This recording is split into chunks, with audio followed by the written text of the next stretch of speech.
So we're going to have a sort of fireside chat for the next sort of half an hour or so on our topic today, and then we're going to open to Q&A, both in the here, and we'll also be inviting questions from the virtual community with us as well. So I'm going to start just by introducing you to our wonderful panel. Thank you all for coming to us. And so first of all, we have here Courtney Salisbury, who's the Global Director in Healthcare and Life Sciences Sector at the British Standards Institution.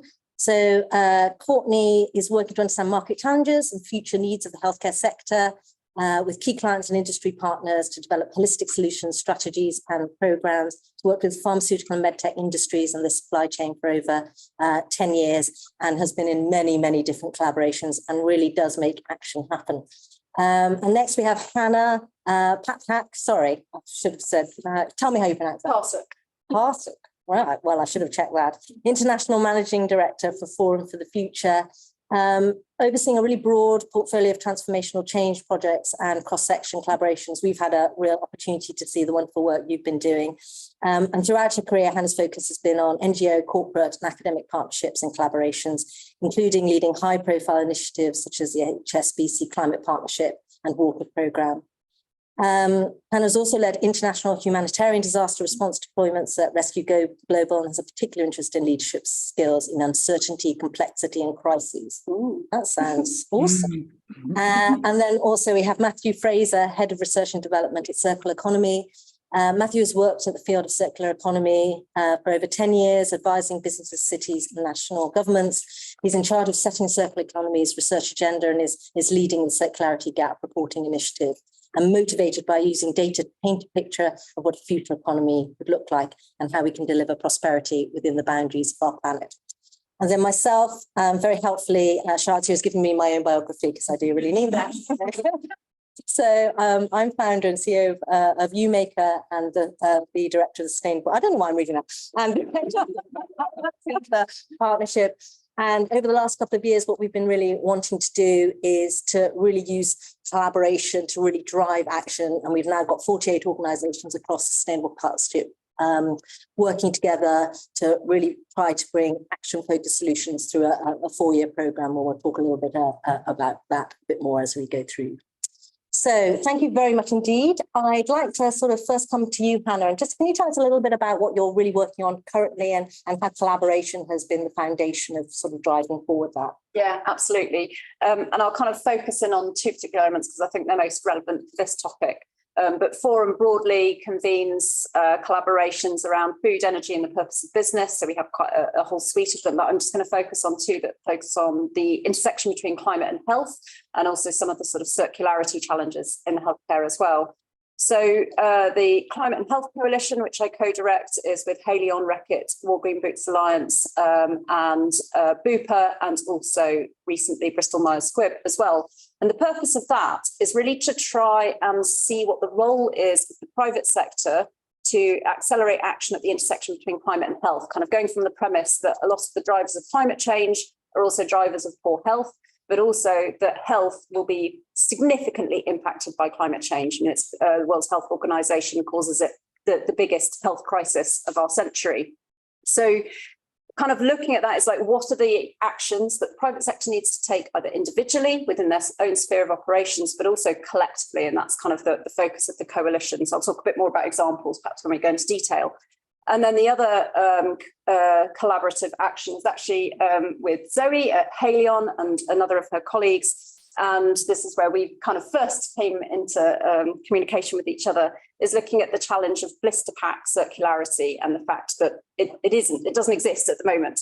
And why is that? And what we brought to that, because there's lots of work happening in this space, was almost a systemic diagnosis, if that doesn't sound too jargony, of why is action so difficult in this space. And effectively, the conclusion is that it's a collective action problem, because no one can move until everyone moves. So it's a regulatory problem, it's an investor's problem, it is a consumer problem. So this kind of goes to the heart, I suppose, of some of this kind of challenge around collaboration, is that often it will only work when everything works all at once. So how do you create the conditions for everything to line up And that's what's hard. And often it's kind of behind the scenes work, and then suddenly you'll get a leap forward into kind of transformative change. So I'll pause there. I think we're going to... Thank you. That's really set the scene.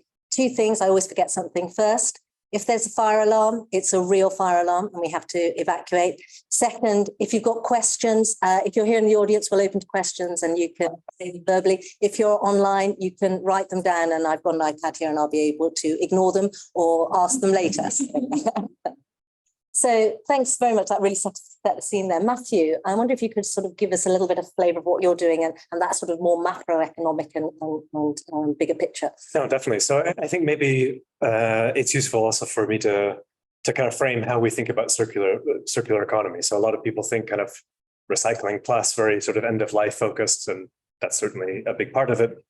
I think, yeah, so you mentioned that kind of macroeconomic picture. That's very much the center of my work. And I think really, if you look at that kind of big picture view, what we see is that the sort of balance between pressures on the planet and sort of benefits for people aren't quite optimized yet. So the sort of social foundation, to borrow a lot of Kate Rayworth's donut economics thinking, could definitely use work. That's quite a complicated story, and we have to look at the different geographic context. But I think what we can definitely say is that in the Western world and the developed world, our great lifestyles also come with a massive environmental impact. And basically the lens that we take is, how do we really tell that story of materials, sort of closing the loop, using things less, using things longer, those classical pillars of a circular economy. Actually, how can we pull those levers to better optimize that balance? So in that sense, actually, we look a lot at kind of, let's say, healthcare as a system broadly. So the delivery of healthcare services, but also, hospitals as a system. And I think that's a useful framing for us, and that's a lot of the work that we've done also towards. You also mentioned kind of the whole single-use plastics, also capital equipment. When we think of the big capitally intensive infrastructures and machines used for healthcare, how to make that more effective. But also when we look at even digital solutions, actually how to use digital infrastructure to really bring healthcare solutions to new corners of the globe that really struggle with even getting the most basic services. So I think that's a little bit how we think of it, is really from that systemic point of view. Thanks. And Courtney, you're really right at that sharp end of making it work in practice, and a lot of your collaborations sort of help to make that, and then to bring the standards around it so that can become systemized. And it'd be really great to sort of hear your perspective of things that you've been working on in that form.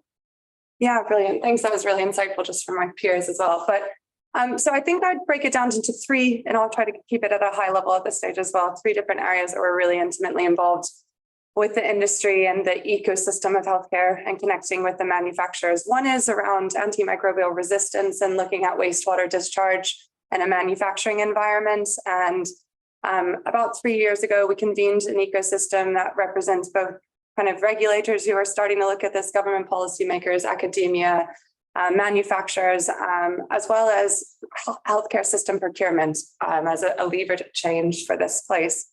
And essentially, we brought the industry together to author a standard through BSI standards writing capabilities. We facilitated that exercise. There's now a private industry standard for the manufacturing environment in place to actually measure the wastewater discharge and the concentration levels with chemical and water before it actually reaches into the public water systems. We're actually piloting a certification scheme off the back of that standard. As we speak, there's an assessment going on, in fact. So that's due to launch in May, which will ultimately give assurance that manufacturers are complying to that standard. And really the first action-oriented topic around this space. There's a lot of talk and antimicrobial resistance. And I think this is the first kind of proof that good practice is actually being instituted in a manufacturing environment. And kind of off the back of that, I realized this tension that's happening across this ecosystem of a driver with healthcare system procurement, and them looking at starting to set environmental and sustainability criteria and how they procure medicines, and the lack of alignment globally across healthcare systems on that topic. But then Also, manufacturers systematically do not know how to really do an overarching environmental footprint on products or medicines right now at this stage. Everyone's throwing out life cycle assessments, and the data that's coming out of that is, I'm sure I'm speaking to the choir here, a mess. And there's no one to compare or no way to compare, but also no standardized methodology to arrive at that data.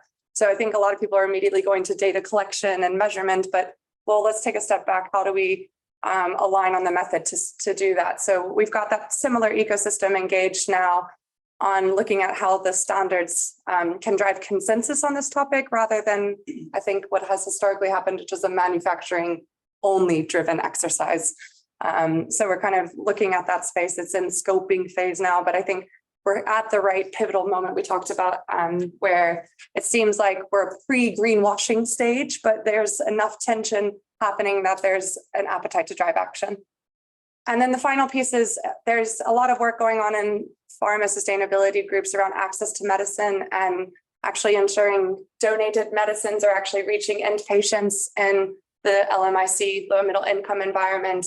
But a big problem with that is supply chains and traceability of medicines to the actual bedside to treating patients with critical diseases like, or medicines like malaria, HIV, et cetera. So we've done some really unique capabilities to actually provide data to NGOs and also to the donating manufacturers of medicines on real life patient data on how many medicines were received in what countries and what environments in a very localized way, which I think is the problem around. And I'd like to use that same capability and looking at waste and circularity in a localized last mile environment and see how that can help with some of this challenge of reverse logistics take back schemes. And that's one of the things I think we're working with SMP on now. So.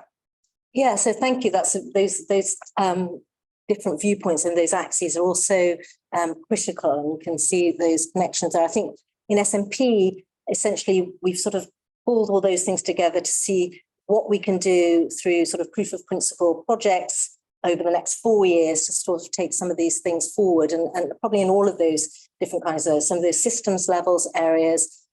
This benchmarking, I think, is and having something to frame things against. One of the things that we've been doing at YewMaker is building this MCF classifier, which has sort of estimate of footprints across thousands of medicines, and really the value there we see is that it's all been generated in the same way. So what you sort of lose potentially in the real world accuracy you have in terms of the comparability, and I think we'll need those different types of ways of perhaps doing those things around there.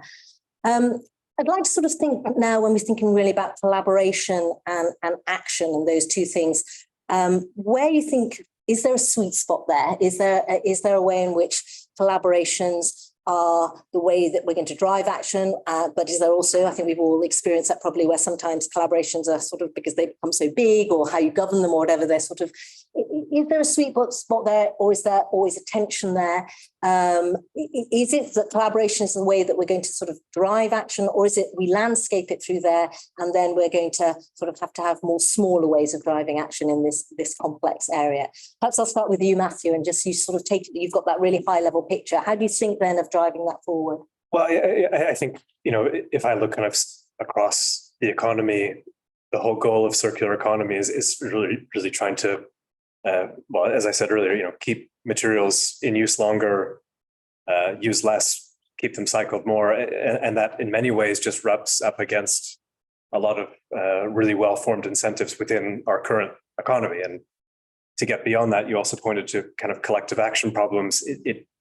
No single actor is going to sort of break through with a magical innovation and just change the industry. It really is a matter of, in many cases, really kind of sitting down and really hashing out the details. And I can appreciate that specifically with this sector, immense, regulatory and legal challenges, and rightfully so. But I think one thing that really surprises me or that I found quite inspiring was also the collaboration between the healthcare industry and the IT sector, the digitalization of health, particularly when we look at low and middle income countries, in terms of how those technologies can really leverage or even help those economies leapfrog in terms of what the actual outcomes, what the benefits they can actually get within a short period of time. So even kind of looking at that very small dimension of collaboration, huge amount of impact. And I think it also gives quite a lot of hope for, the other forms of collaboration, especially when we look at kind of public-private as well. And Hannah, so you've done this excellent piece of work around landscaping what needs to happen, say, with blisters, and you described it as either we all move or nothing happens, which feels to me like we have, can you say it again and say a different answer to that? Because that feels like a hard answer to that problem. But how are you thinking then about how you would then take that forward? And how would that move forward to act? I think I've answered in a couple of different ways. So I think there's something about I suppose getting clear on the different possible streams of action first, and in that kind of example of where nothing changes unless everyone kind of moves relatively simultaneously, it's then once you've realised what that is and who the key actors are, is like lining it up so that you actually engage your regulators if it needs to have a regulatory change. You start to engage the investor community if they need to be investing in different kinds of innovation. And then you start to have pilot projects so that you've got proof points, because I think proof points are really critical, really. And so it's sort of this mix between the kind of quite general, what's quite macro, as in big regulatory change, investor behaviours changing, for example, or even at the level above that is like, is a country's economy framed as a, in beyond GDP terms and so on, which is increasingly excitingly starting to proliferate, so there's sort of that level. And then, but then down at the specifics, I think you need really quite tangible things that to work on. So there's something in the governance that allows for everyone advocating for the same enabling conditions, if that's regulatory change and particularly sort of finance flows, but then also at the sort of the sharp end of it, people knowing what they specifically are doing to contribute and how they're tracking. Because one of the things we really often find in collaborations is everyone wants to be part of it, but no one really wants to take action. No one wants to or it's not that they don't want to, but it's like there's this passivity that can really often come into a collaboration, and they sort of look to the single governing body or the secretariat to be like, will you tell us what to do?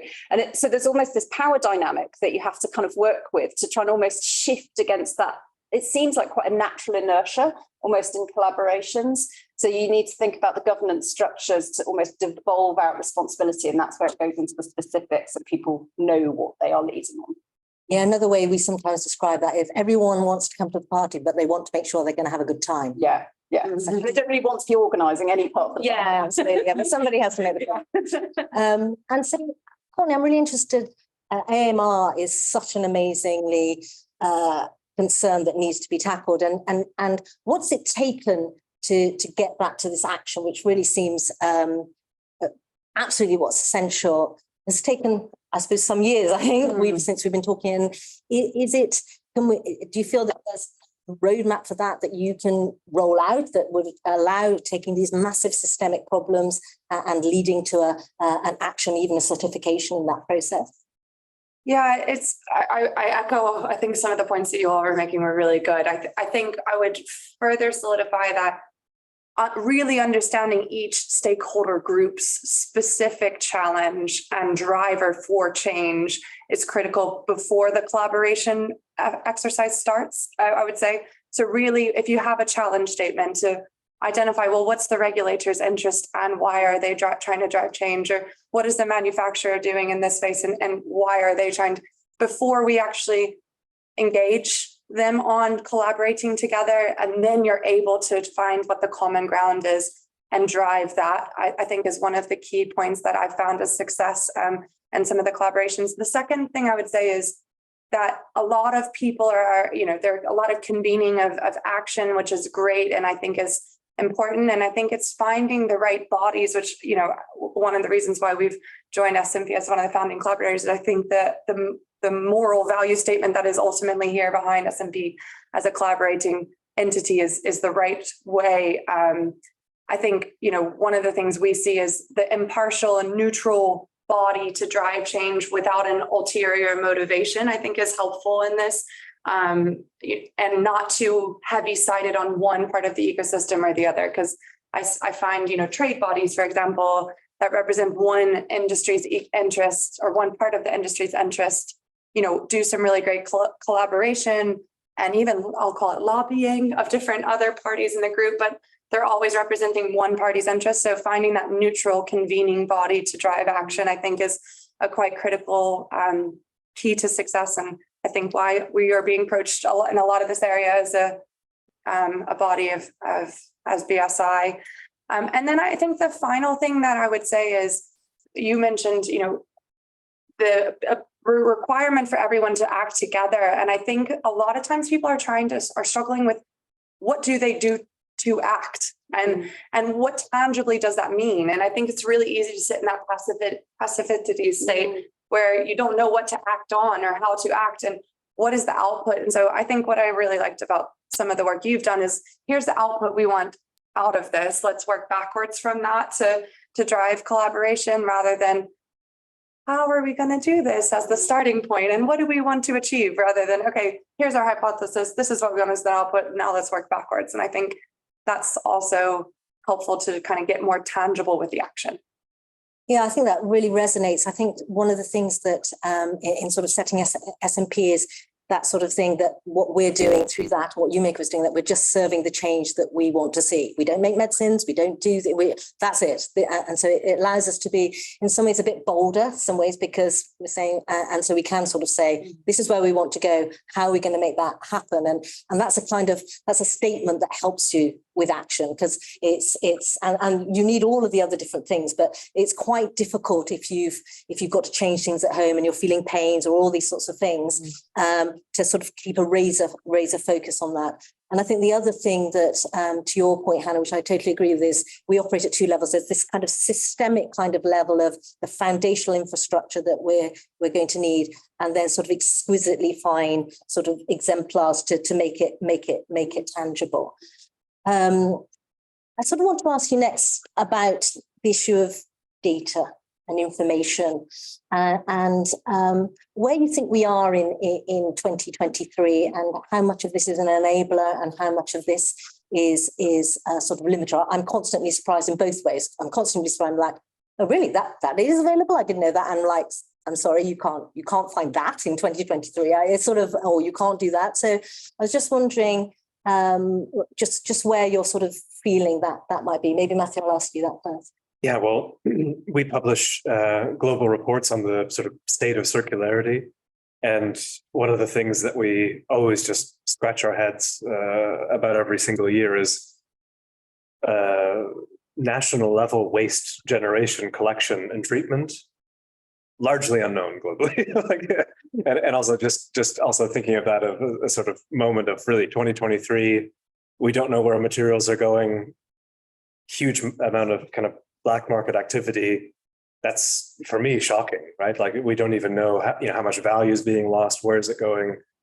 So even from that really macro level, really difficult. Also, when we kind of zoom down to a company level or an industry level, like we were chatting about earlier, tier 1, tier 2, tier 3 supply chain. Okay, anything further than that, it's just really a black hole. And it is shocking that so much depends on sort of the smart, intelligent use of resources. And, we're approaching 10 billion people, so that the pressure on that is just going to get greater. Yet there are these sort of glaring black holes in the data picture that really would help us make better decisions. So, I mean, I completely share your frustration. Are you seeing innovations or progress in that area that you think is going to be game-changing? Game changing. Yeah, certainly. So again, I would go back to the digitalization. I think looking to the degree and the ease to which those technologies can kind of penetrate into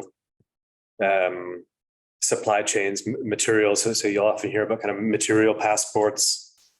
That's definitely happening. It's definitely not at scale yet, but I would say that that's probably something. It's hard to put a timeline to it. I think by 2030, we would live in a very different world in terms of our ability to kind of transparently perceive kind of what's going on in that greater material story. So I think that's definitely something that's now picking up and will have a transformative impact. Yeah. Courtney, I know you've worked on this a lot. Do you think most of the data is out there but not connected up, or is it new data we need, or both? I think again, and I kind of referenced this a little bit earlier, I think it's how you arrive at the data that needs alignment right now. I think we have rightfully so gone within our own individual organizations a lot of the times that what data is available, how do we replicate that, how do we scale it so that we can improve our own businesses first, which no, you have to do that, right? I understand why. But when to do so, you often develop your own processes, your own methods to collate that data. And then when you bring that one level above the individual organization and you're trying to benchmark organizations, or you're even trying to see where the biggest weaknesses are or where mass improvement opportunities can be, it's the comparing of data is not possible right now because we're not setting methodologies yet at scale across the ecosystem, I think. And that's the kind of one of the things I am probably preaching more than anything else in this space is let's take a step back from the data collection possibly and make sure we're agreeing on how we're collecting that data so that ultimately the output is usable and becomes knowledge rather than just information. And Hannah, I know you've worked across so many different sectors. Do you think there's a cultural piece here? Do you think people have to feel differently about sharing of data? That there's a balance that the power of the sharing is going to be greater than keeping it, or is there something even bigger than this at a cultural level about how we think about it that we'll have to start addressing? Yeah, it's a really interesting question. I think so. I mean, and still quite a lot of, I mean, I know climate related stuff just kind of got an exception around sort of anti-competition law and so on, which is really great news. And hopefully there might be other similar sort of global challenges that would follow suit. But yes, we definitely see that. And sort of the information is power. It, I think, stays quite strong in mindsets. And so it's kind of like we hold on to the information because it gives us power, whereas actually probably we need to shift some of that and think about, well, sharing information actually might give all of us more power to be able to act in a more informed way. And I think there's also, I think there's something about like how the data is collected and then there's also how is the data looked at, like the lens through which we look at it, which I think is really critical because data by itself often isn't quite enough to drive decision making. It's like how we analyze that information, how we almost stress test it and kind of go, okay, what implications are we drawing out? What inferences are we drawing from that data? And does that data still hold true if other things in society change? So if we, in some geographies, if it shifts more to a neo kind of conservative neo-populist governance system, what does that mean for that same trend if that's playing out in a very different political context? And so almost the variables and how you look at that information and look at it against a number of variables also is really important, which makes it a whole lot more complicated. I'm super sorry, but that is the reality. It's kind of the data here and now, and kind of how, if there's a prediction of how something might play out, let's say there's a prediction, for example, that 1 in 8 people globally might be displaced because of climate related causes by 2050. So if we take that to be a sort of relatively accurate assessment, well, what does that mean in practice and kind of exploring implications and kind of first order effects, second order effects, I think is also really, really key. So one of the things that I sort of think about, and I say quite often, is that I'd like there to be the same emphasis and interest around the convergence of interests as there are on the conflicts of interest. Conflicts of interest obviously are important, but I was wondering how much you think that that's inhibiting us now. You talked a little bit about anti-competition laws or things, and whether there's a way in which, the conflict is to give people confidence. Can we give people still that same confidence, but not inhibit the convergence of interest, which obviously is at the center of collaboration? Any thoughts? I'll open it. I could maybe make one parallel that would maybe go back to a point that Courtney raised, which is sort of set a clear vision and work towards that rather than sort of convene and muddle your way through it. Like I think one of the nice things, so I'm based out of Amsterdam in the Netherlands. One of the clever things that the Dutch government did quite early on was set a very ambitious target toward circular economy. So really ambitious, 100% circular by 2050. 50% by 2030. That's very bold But I think what it has done, and you've now seen that kind of trickle down to levels of government where it actually kind of matters. So I'll give you an example. In Amsterdam, there's a new district being built, and the government basically said, in so many words, paraphrasing, we basically want to maximize circularity of this new area development. We don't know exactly how we're going to do it. I know that you don't really know how in terms of speaking to the contractors, but we will definitely award points on your willingness to write up a proposal that really considers the multiple dimensions of how to do that. And we will work with you to resolve those barriers and basically try to maximize the output all the way along. And I think that is a sort of way where you have a clear goal. The ambition is clearly communicated. The way isn't clear, but there's immediately, because of that sort of facilitating environment, there's a clear platform for which collaboration can really breed. And I think that is quite effective, and one of probably the best examples that I've seen, at least in the past couple of years. Yeah.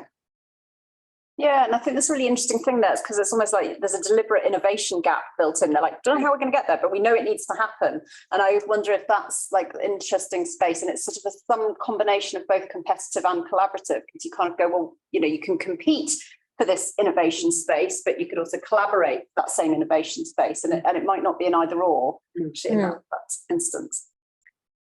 I think the point I'd probably raise is just, again, doing it with the right convener, I would say. Because a lot of those anti-competition, antitrust issues have been already figured out by a neutral body. And it's embedded in contractual clauses, any kind of, it's well established. Whereas I think other organizations that are kind of bringing collaboration together initially may be trying to figure that out, and that is inhibiting kind of jumping off the platform to start. So that would probably be one point I'd make with that. I wanted to ask you now a sort of almost existential question that is even bigger than the ones we've already talked about, because I think you're having an easy time here. But it's around this central waste. So one of the things that the Sustainable Medicines Partnership really was focusing on is the waste of avoidable medicines. We talk about the blister packs, whatever, but we make billions of medicines that never get used and just have to be destroyed. And that's true of food, it's true of fashion, it's true of everything. And obviously, central part of circular economy, reduce this waste. Why is it so? How did we get here? Why is it so hard? Is there something that do we sometimes focusing too much on the details? Is it too hard? It feels to me such a, because it's just unnecessary. It's there. We could just use it, but we destroy it. I just wonder why it's one of those hidden in plain sight problems that seems to affect all industries. You cover a lot of industries. Is there anyone who's doing this well? Is there anyone who's really grasped this problem and wanting to sort of take that forward? Are there things that we can learn in healthcare? So I would add the disclaimer, I'm really not an expert in the healthcare sector specifically. I think, so again, kind of taking that macro level view, like I think, rewind 100, 120 years ago, our economies were mostly bio-based, mostly sort of local, regional. Now we've really, for the first time ever, really transformed the way that we do things globally. I mean, the economy is global, full stop. It's massive. And I think with that, of course, come sort of economies of scale. So it's, wasting a few million tablets of medicine doesn't really make that big of a dent, at least on the balance sheet. But I think clearly, going back to the kind of typical story of externalities, there's a social externality to that, and there's certainly an environmental one, and we're just not really baking that into the recipe of kind of how we do things. So I think in a sense it is a complicated story of how we've now built this very global, massively interconnected economy. And I can totally appreciate the other panelists' views who have a much closer view to the problem, that really collaborating on the different parts of the systems that aren't sort of dialed in the way that they need to be. Yeah, that really does need to be kind of looked at piece by piece, really, I would say. So one of the things I like to sort of focus on things that everyone cares about: medicine, music, waste. Everyone hates waste. I think that's true. Hannah, do you think people are changing in all the different organisations and saying we want to do something about this? I definitely seeing a huge appetite for change, and I think this is where there's kind of this big appetite for it, and then there's a frustration at the inability to go further. And I think that's where you kind of have the systemic problems. You've got these systemic barriers, but in a way, to go to your big philosophical question, respond with quite a macro answer. I think underlying quite a lot of it is an issue with our kind of beliefs and values around consumption. Medicine is a trickier one because it's needed, it's urgent, but actually for a lot of other things, and I'm sure some of this relates to medicine as well, is that we have built a model, we have built a lot of our global values around high consumption, and that is what is needed for a good and thriving life.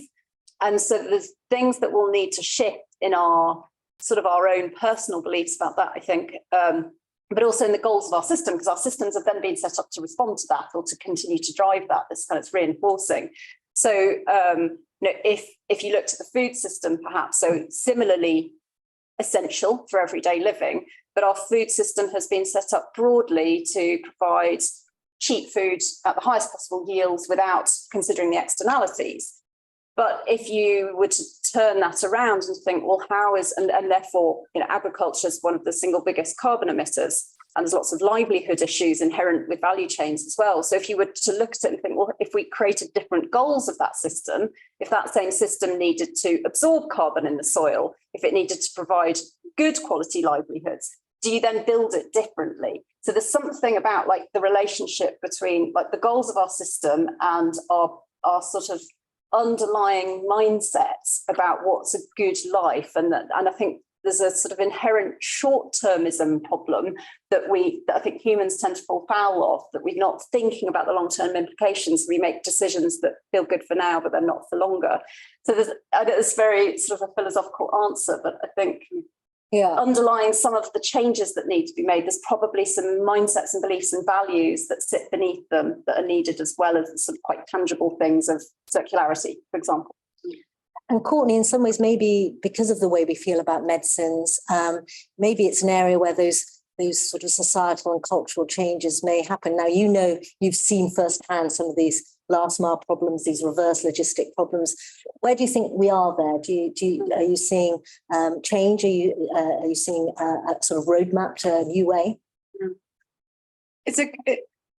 Are we in progress of changing? Yes. Have there been some really significant pilot activity with really great returns on investment? I think where we're struggling with is scale. We can take, very localized pilots and show the return on such investment. Like I read a study that's probably quite popularly read now, a J&J, who has take-back schemes on some of their diabetes drug delivery devices, and actually they're sending an envelope to collect that is fully disposable and recyclable, but that envelope is actually triggering patients to remember to take their insulin. So it actually has an efficacy effect to it rather than not just a circularity effect. And interestingly, is that meaning that those patients are buying more of that drug delivery device, and therefore there's a commercial return. And I think the number was 40 billion or something crazy like that. No, it's probably not that much, but multi-million is now being invested in this program.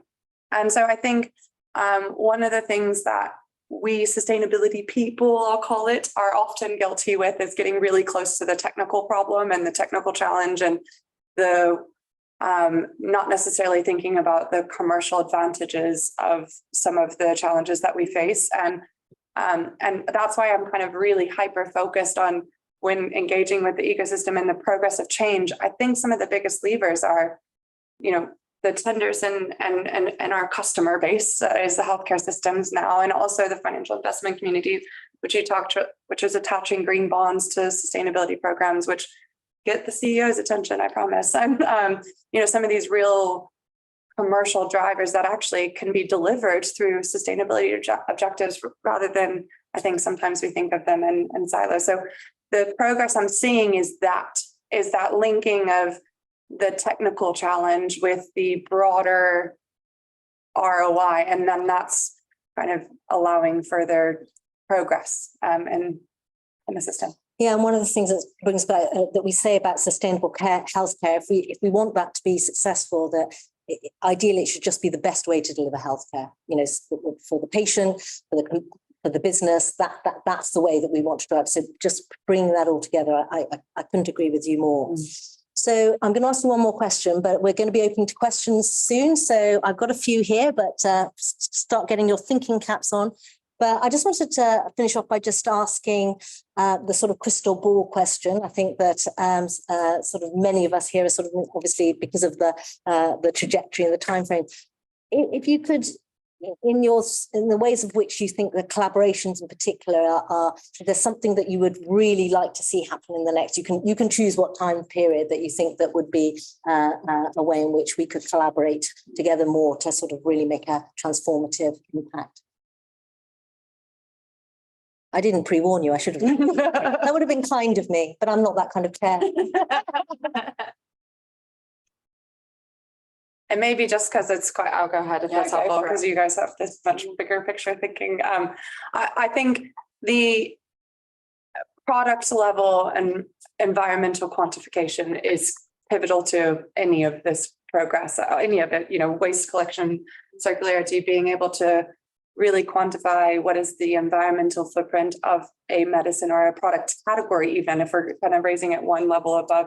And I think if we're able to do that, we're able to then dive into the individual environmental categories of plastics and packaging, of waste and circularity, of looking at, you know, water and water reduction and carbon and emissions. And I think that, you know, looking at this top level interconnected pieces of how even just in the E part, the environmental factors weigh up against each other would be where I think would have a really great impact. And I think that that's probably feasible in 5 to 10 years. There's progress happening, significant progress happening, and kind of at the CSO, Chief Sustainability Officer, in their objectives to align on how they're doing that across the industry right now.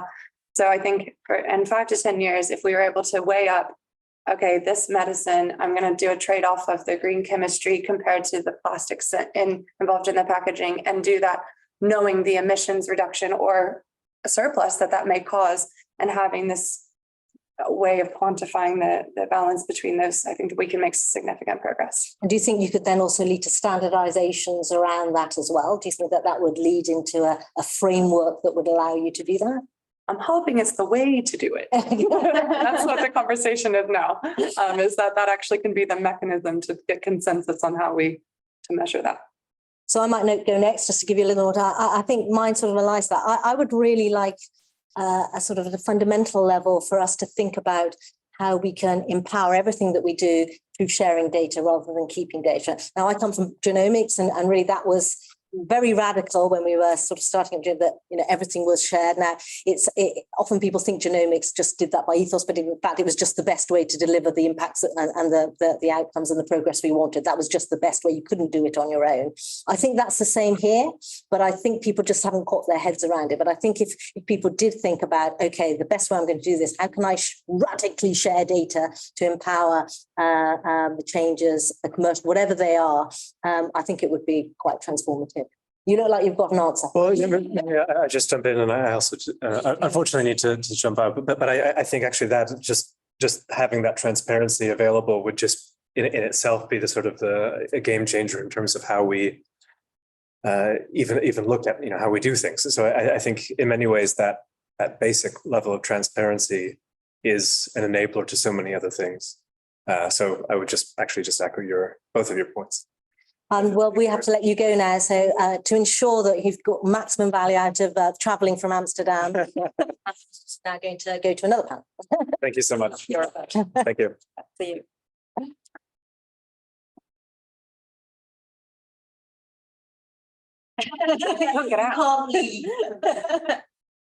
I completely agree with the radical sharing. I think that's got to be more and more important. I think what might need to change to make that easier is probably some tech stuff to make it easier to do. I think probably there's still some anti-competition law stuff that needs to be worked on to kind of remove some of those barriers to sharing as well. I also think key to collaboration is making sure that you've got enough of the system in the collaboration. So if you need those who are in your enabling environment, if you need central banks, if you need policymakers, you know, whatever it is, like, I think that's critical, because otherwise you'll always be constrained. And then I think the last thing is also looking for innovation, perhaps in unexpected places, because I think there can be a tendency I see in collaborations, and I think we totally fall foul of this as well, is that you go with those who you know. So you'll kind of go, oh, well, their R&D team's doing this interesting thing, but actually there might be some solutions popping up in completely different parts of the world, because we tend to all be struggling with the same challenges. It's almost like really proactively going and looking for those, because I think there also can be a sort of, there's an inherent power challenge when you're trying to deal with a systemic issue, because you're dealing with current power, you know, it's being held in place. So whether that's our political structures or our economic structures, I think you almost need to go further to try and look for the unexpected and perhaps where power isn't, but there might be some amazing ideas, because actually that's where some of the shifts will probably happen. So I think it's kind of those three elements. Absolutely. Thank you. So we're going to open for questions now. Any questions from the floor? Mr. Silent, and let me go to here. This gentleman there. Oh, Alex. Unlike me to speak. Very interested, Hannah, in your systemic when you look at all the different people in the ecosystem might need to change. Yeah. When you're looking at a systemic challenge, there's sometimes people in that supply chain that don't want to change because it's their business model to actually do the wrong thing, Yeah. their only sustainability. Yeah. How do you get them to change? Yeah. I just have to repeat the question so that so we were just asked, I think, to paraphrase just some things around when you're having collaborations to deal with potential tensions, that not everybody wants the same things, and how you're going to make how you're going to get how you're going to handle that when you're putting together this collaboration. It's such a good question, because and it really is thorny. And you're like energy transition, for example, how do you engage those who will lose their jobs through, you know, shifting from fossil fuels? And they're not always replaceable. It's not always one swap into another. So I think if first knowing that that's going to be the case, so not assuming that it won't be otherwise, I think there's definitely something about trying to get down to where there is shared, because there's usually something shared somewhere. Now, you know, maybe that's very hard to find, but there's usually some shared value or some shared goal. It might be around, we'd like this place to continue to flourish. It might be as simple as that, or as kind of nebulous as that. But if you can kind of get to a starting point of what that is, I think it's the other reason to look at data almost through multiple lenses, because just getting to net zero but doing it in a way that alienates whole communities will cause a whole raft of other problems. So I think it's almost at the beginning is trying to think about who might be disaffected by this shift that probably needs to happen for the greater good, but trying to almost then really, almost like the radical sharing, it's like the radical engaging. I think that you need to go further to overcome that.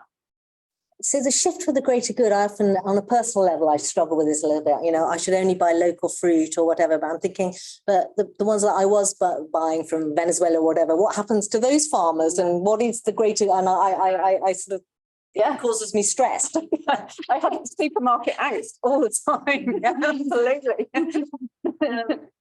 Yes. Fair trade from Kenya better than exactly. It's I think that's the conversation have over wine, I think. Other questions from the floor? Hi guys, James from NHS England. So in my opinion, you need a platform to collaborate, you need a space, the governance, the structure needs to be right. As of last year, the way the NHS model is now set up, you've got integrated care systems, so it's a statutory requirement to collaborate rather than complete contracts to bring innovation in. However, if I'm being honest, we're struggling with that. We are struggling with collaborating. It's not the BAU. We've not done this before. We don't know how to work together in partnership. So what is the role of the private sector to bring innovation in, to speed up this collaboration process, but also to work with our system partners, the local authorities, universities, and with the private sector as well? What can you bring in to expedite this process? think probably people did hear that because you spoke very articulatedly and clearly. But just to say, I think saying that even with the new system in the NHS, which really beds in collaboration with the ICSs and sort of removes some of the competition we've had in past years, actually making that work in practice is tough. And is there a role for innovation, private sector, to be able to help within that? Courtney, do you have any thoughts on that? I can come up with a couple examples. I guess one of the things that in a workshop I ran around collaboration, there's actually a collaborative business relationship standard, in case anyone's curious, ISO 44000. I thought I'd quote one standard number in case you fancy that. But I was running a workshop with a government department, the NHS, and the manufacturers is how I'll describe it, right? So kind of a three-party workshop. And it was around lessons learned post-resilience, post-pandemic, and how we continue to achieve resilience of supply. And one of the questions was, how can ICSs serve this role and better bringing together the supply across the individual trusts to our centralized unit from a supply and procurement question, right? And interestingly, data was the way that they centered on the back of that. And I know there's a significant amount of work going on in the Department of Health right now on data and data transparency. And I also know that there was a huge amount of offering from the private sector, to answer your question directly, because that's what you asked, that they would be willing to provide, ICS regional level views of what products they supply to those areas, if you will, to those ICSs, to give the visibility of how it's being multi-procured in the individual local units rather than at the ICS level. So I know that there was some appetite from the manufacturers and private sector to actually provide that level of data transparency around what products are procured, to do it centrally, with the promise that would end up giving them a commercial return themselves, right, rather than squeezing them, which is the dilemma around the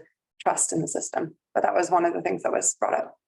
I think one of the other ways that we're seeing, I suppose, particularly with the digitalization and the way that the NHS has been able to pull together. So people are sort of collaborating almost without knowing it because they've deposited all their data or they've had to deposit it or it's been extracted. So in MCF Classifier, we're able to pull in through the BSA all of the data on prescriptions, all of the costs, all of that because it's already been deposited, and then put it together with the carbon information and be able to give it back to people at these different kinds of levels. So I think there are ways in which the NHS in particular are potentially able to leverage the way in which there's already kind of passive collaboration. And then I think there may be lots of different ways in which lots of different types of organizations may be able to pass that into user-friendly ways of views of being able to do that will allow people to work. So that's one side. I think the other thing is that we sort of, it's a bit like communication. You sort of think, well, everyone communicates, everyone collaborates, but it's actually really hard. And just the process of collaboration, and there are different ways of doing that. I think the way that we tend to do it through that is to have some kind of, at least, and particularly beginning when you're starting collaborations, to have something really focused that starts, because at the end, collaboration is about relationships, and relationships are hard and always fragile. So having something, so data or something when going through when you're building up that's a low hanging fruit in the sense that it can start to build up those relationships and have an output. And then almost always that then people start to saying, oh, right. And they start to build that. So I think starting with something that's relatively easy to build that up, I think, but just the process of collaboration and doing that, I think we should just think about and learn. We have to learn how to collaborate really in different contexts. And I wonder if it's not a given to push that behaviour, because we've sort of grown up in a highly competitive society, so we're rewarded for competitive behaviour. Yeah, I think that's. My question's on the topic of waste, and I thought it was really interesting. The two things that came out in the discussion were consumer values and the idea of consumption. And the second was the balance sheet item, which is, it doesn't matter on the balance sheet because these companies are so big, right? We waste a lot of product. There are examples I've seen where, for example, Olio, that app, where they have a partnership with Tesco and they help Tesco reduce the cost of the waste and probably generate some kind of ESG revenue. Are there examples where people have experimented with other metrics that are not necessarily driven by revenue that you can use to then make waste matter? Thank you. So the question was around how can we incentivize or have a measure that would make waste matter if it's the case that it just doesn't matter for the balance sheet for big companies. I think I might just bring in a question here, sort of allied to that, came from the virtual audience. Thank you. It's a great question. So I had said earlier that everyone hates waste, and they said, do suppliers hate waste? If the customer's already paid for the product, doesn't it just increase sales? Do suppliers benefit from shelf lives being shorter than they need to be? So, for example, so I think it touches again around what's the incentivizations, and is there something that we can do that would alter that? And is that going to be really important? We didn't talk much about incentivization, but maybe is that something we really need to focus on?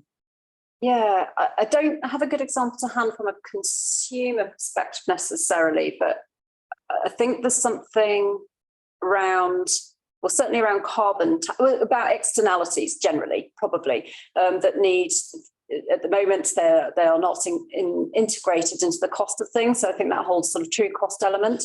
So I think almost like further up the chain, there's something around incentives or penalties in case of a carbon tax that needs to be in play. And there's a plastics tax, but certain things are exempt. But actually, should that not be the case, or do you have to work that, for example, for pharmaceuticals, the exemption is in place for a very good reason. But if you kind of go, it won't stay a good enough reason. Like, we actually need to give an endpoint for it to shift, and we need to then make it possible to do so that it becomes a more attractive option to have non-virgin plastics, for example. So I think this. I'm giving a really woolly answer, but fundamentally, I think there's something about like penalty and reward, and they're not sufficiently well distributed in the way things are set at the moment, because the burden of poor health is basically borne by the individual who has poor health and by the taxpayer, and it's not necessarily borne by all of those other commercial determinants that have led to the poor health. So again, it's quite a macro answer, but there's something there. I think there's definitely something in that kind of like, how do you incentivize different things, and that you need to be putting in penalty and incentives in different places than they're currently structured. I may give a bit more technical answer. But it's a hypothesis that I have that I'm validating with the industry. Anyone who wants to feedback after this, I'm welcome to chat about it. There is the center of waste disposal, I will call it, and destruction right now are these third-party vendors in the pharma market that are these waste disposal vendors that our EHS department uses to collect hazardous and non-hazardous waste from manufacturing sites and dispose of that in an environmentally safe way. We have the same vendors working with the corporate security departments that are looking at waste destruction and overseeing the expired product destruction from a brand protection perspective as well. So one of the, I guess, new drivers I'm seeing around waste reduction is this whole counterfeiting of medicines and brand protection area. So there's the same vendors, waste disposal vendors, are also doing the waste destruction piece around making sure that it is a witness destruction of this packaging or witness destruction of this expired product, so it's not entering into the black market for counterfeiting or reproduction. And then there's this circularity piece, which we're all looking at, which is, again, similarly, the waste disposal vendors are changing some of their business models to go and do some of these take back schemes, I'll call it. So collection of waste to work towards a remanufacturing or reprocessing angle as well. Each of the departments in these pharma organizations right now are dealing with these waste disposal vendors individually and separately, and having different objectives set and paying them commercially independently as well. So my hypothesis is that if we aligned how we were procuring those services across the three different waste drivers, I will call it, that we could have a commercial return that could showcase in a P&L sheet, but also you'd have a much more strategic relationships with these waste disposal vendors to get all three objectives serviced with a more kind of comprehensive relationship. So there's this, I don't know how this will be unpicked, but I'm going to run a couple working groups in Q2 and Q3 on this to try to narrow down these different personas to say, actually, is there a commercial ROI overseeing these people that are waste management vendors that are acting on our behalf in the industry. Very interesting. So it's not just the balance, but it's also silos of that incentive as well. Yeah. I think the other incentive, or the two other incentives in this area that are quite strong, are sort of reputational, which is we're seeing, and then what the stakeholders want. I think so. One of the things that we see that is there's currently, in terms of the waste of finished goods, it's just people can declare it or not as they want to, and they don't have to do it. And if they do it, they can use all sorts of different terminology about it. So there's currently, it's not possible to see how much finished goods are being wasted, for example, across an area, or to compare those. And sometimes one of the things we're wanting to do through the partnership is to bring some visibility to that, so that one can see that. And also in part just collaboration driving action. Sometimes that visibility, often actually at the beginning, can drive in itself change, because people naturally want to not be the worst or want to do better, but one of course say, hang on, what are they doing there? So I think there may be some ones around a little bit about standards, or about disclosure standards and reporting standards. We've already seen that be so effective in pharmaceuticals, in the environment, or various things. So I think we probably haven't used enough of that across there. So I think that's another area. And then a question that we've had from from online, which I think touches that, and we haven't spoken, is where should legislation be here, particularly I suppose in healthcare and medicine? There can be it's always a tension, but do you think that that's going to be an important lever? Are we using it enough? I don't think we've got any lawyers in our partnership. Do any of our collaborations have lawyers? I don't know. Should we be having the legal in there? Where do you think legislation would be fitting in here? It's a good question. And I guess there's a difference between that and regulation, right? Because obviously there's the kind of government policy. I would say that the legislative piece is going to hit in an order of sequencing perspective more likely before the regulation carrot and stick, I guess, angle will hit. What I think it seems to is happening currently, and I could be off the mark, but this is based on some of the projects I'm engaged in currently, is that legislation is being forethought by different departments within a market vertical focus. And I think that ability to influence some of the industry ecosystem to collaborate with the government policymakers is where we can influence change in the legislation. And I think and help collaboratively shape that. I know that one of the things we're doing as it relates to informing government policy is making sure that we're educating them about some of the existing frameworks by industry group that are in place, so that they are aware of it rather than trying to go and create things alone or in silos.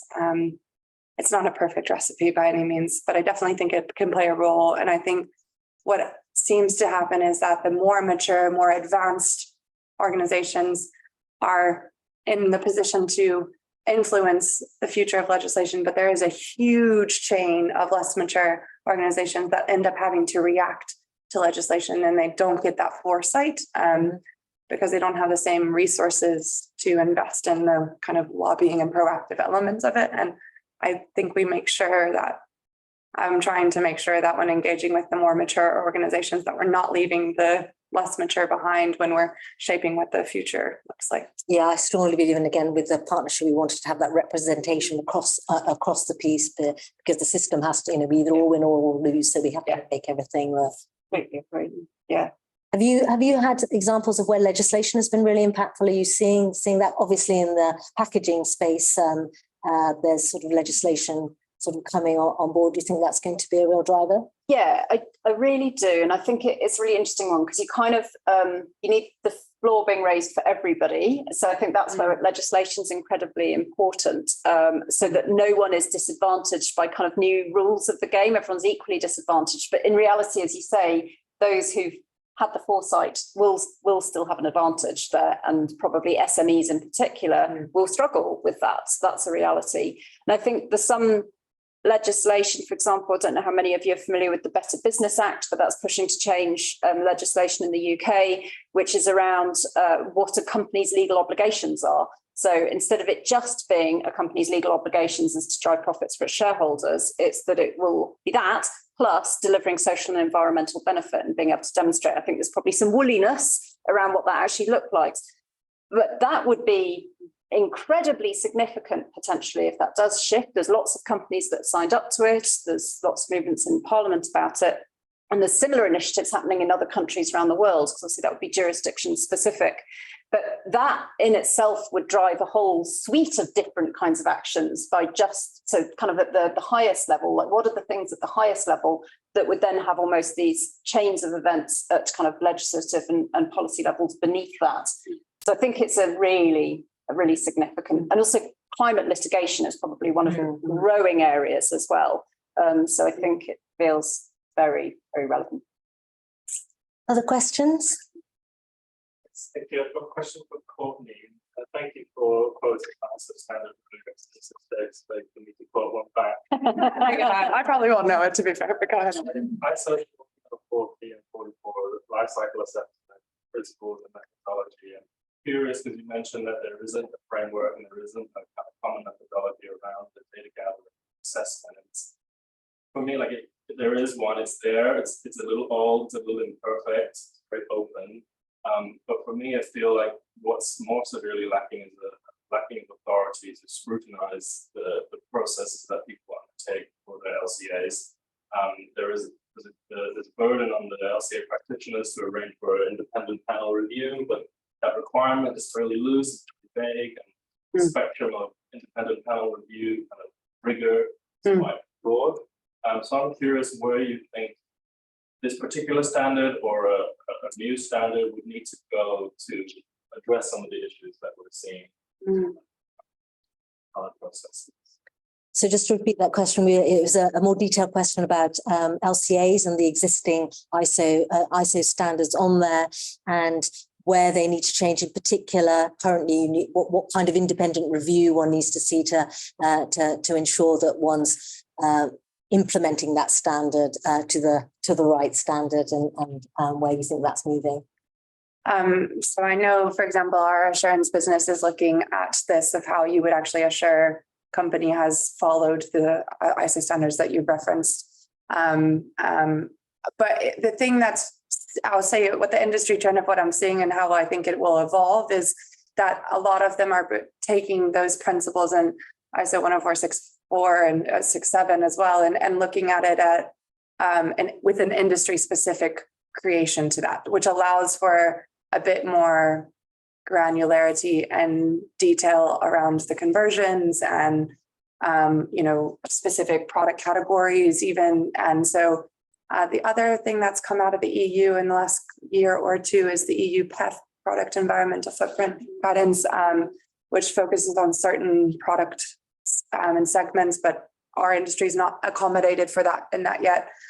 So I know that through discussions, that seems to be one of the frameworks the manufacturers are favoring, I guess, is to base it based on combination of the ISO plus EU PEF, but it seems like there's an appetite to create a medicine-specific version of that, and that's the kind of scope that we're in progress of understanding. So I welcome your involvement, feedback, and engagement. Yeah, and that probably leads in nicely, or I'm going to make it lead nicely into the final question, which has sort of come up, which we haven't quite addressed here in terms of collaboration at sort of different geographical levels. And we talked a little bit around here what's happening in the EU, and where are we in this space around, again, is there a sweet spot there between having the plurality and the different ways and bringing in then how different countries or different things are doing this so that we can get those insights. But then medicines, healthcare, it's pretty much all of them certainly are, medicines are global. Quite a lot of healthcare is where that different things are happening at a global level is actually going to be really impeding us. Do you think there's a sweet spot between there, or do you think that actually we should just be trying to do it globally because it's just going to be too complex otherwise? I think there probably is a sweet spot. I think there is something, because obviously regulation is often like jurisdiction specific as well, or at least region specific. So there's kind of, it could only go so far, I think, before you have to drop down into what's specific to that place, and therefore it has to be that. But I do think there's something about learning from what else is happening in other places, because there might be ideas popping up that are kind of tackling a challenge that otherwise you're just not going to hear. And I do also think, so there's something about geography, but I think there's also something about hearing from less heard voices, like who doesn't get to have a say usually. And I think that's really, really key. So I think this sort of designing to deliberately account for kind of diversity of voice, diversity of perspective that's heard. Because I think you'll just get new and different ideas. But I think at the practical level, sometimes it has to be quite place specific. And you probably have this, you sort of see this all the time, that you're having to have standards that are general, but then having to put them into different kind of contexts. Yeah. So I would be remiss to say that ISO, International Standards Organization, doesn't have a role to play in that some way, because ultimately they have a very well-structured national standards body feeding and that run parallel committees to that. I also, WHO, I think, as well as seemingly trying to centralize a number of efforts in climate. I'm actually meeting with the Attacha group looking at climate and the connection with health systems on Monday to talk about the different perspectives that we're hearing. So I think socializing, I'll call them localized efforts to a global body or global entities, because they will be, again, probably one of the later ones to react or to form their own guidance and opinions. That I think that is helpful, is to make sure you are acting and creating in some kind of regional or local environment, but then socializing it up to the global scale. And I find that makes it effective.